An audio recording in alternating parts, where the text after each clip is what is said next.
విజయ్ దేవరకొండ నటించిన the family star సినిమాకి నైజాంలో 13 కోట్లు, సీడెడ్లో 4,50,00,000, ఆంధ్రప్రదేశ్లోని మిగిలిన ప్రాంతాల్లో కలిపి 17 కోట్ల బిజినెస్ జరిగింది. ఇలా మొత్తంగా తెలుగులో 34,50,00,000కి అమ్ముడైంది. అలాగే కర్ణాటక ప్లస్ రెస్ట్ ఆఫ్ ఇండియాలో 3 కోట్లు, ఓవర్సీస్లో 5,50,00,000తో కలిపి ఫ్యామిలీ స్టార్ మూవీకి 43 కోట్ల బిజినెస్ జరిగింది.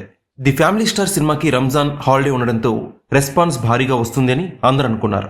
కానీ ఊహించిన విధంగా ఇది తెలుగు రాష్ట్రాల్లో 7వ రోజు 55 లక్షల షేర్ మాత్రమే వసూలు చేసింది. వరల్డ్ వైడ్గా 70 లక్షలు రాబట్టింది. ఇలా వారంలో 13 కోట్లే కలెక్ట్ చేసింది.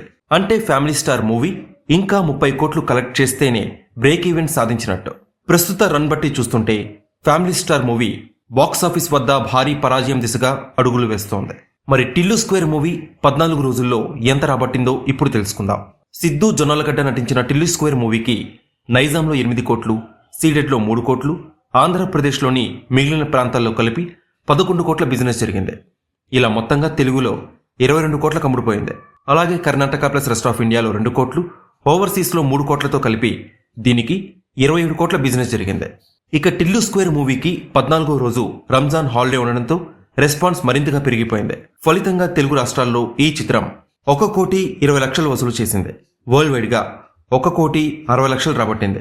ఇలా ఈ మూవీ 2 వారాల్లో 61,50,00,000కు పైగా షేర్ వసూలు చేసుకుంది. టిల్లు స్క్వేర్ మూవీ ఇప్పటికే 100 కోట్ల రూపాయల గ్రాస్ దాటిన విషయం తెలిసిందే. సో ఓవరాల్ గా ఫ్యామిలీ స్టార్ కి భంగపాటు, టిల్లు స్క్వేర్ కి బ్లాక్ బస్టర్.